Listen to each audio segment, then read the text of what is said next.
I hope that you enjoy our videos, and please press like. It'll help us a lot. If you want a copy of my book, The Speculator's Mosaic, just check below, or it can also be bought on Amazon.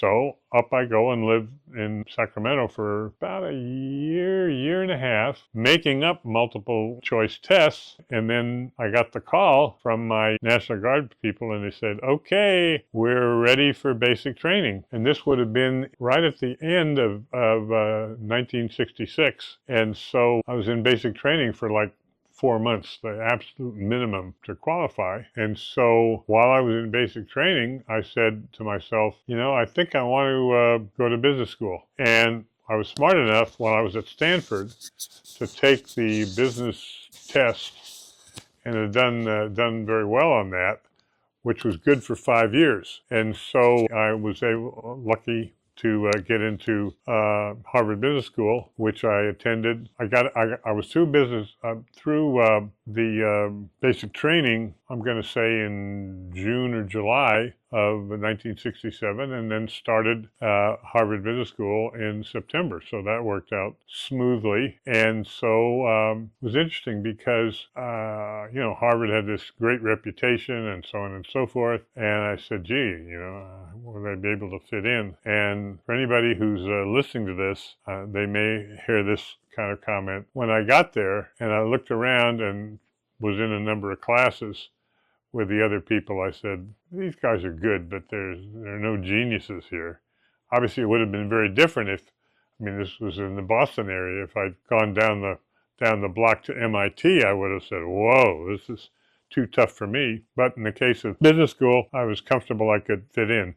Part of the reason was being relatively lazy. We had what are called, also in law school, case method, where you'd have a class where there'd be a specific company with normally the CEO would be in a dilemma. And so the case would be, what is Mr. Jones or Ms. Jones going to do with getting enough production since, they're out of supplies of such and so? What is the CEO going to do? So you could read, if you wanted to be a great student, if that was your number one priority, you'd read the bejesus out of the case and come up with all sorts of answers and ideas. And so if the professor called on you, and there were about 90 people in my section E, and so if you were called on, then you'd, relay your answers and the work that you've done. I, however, might be doing something other than reading the case.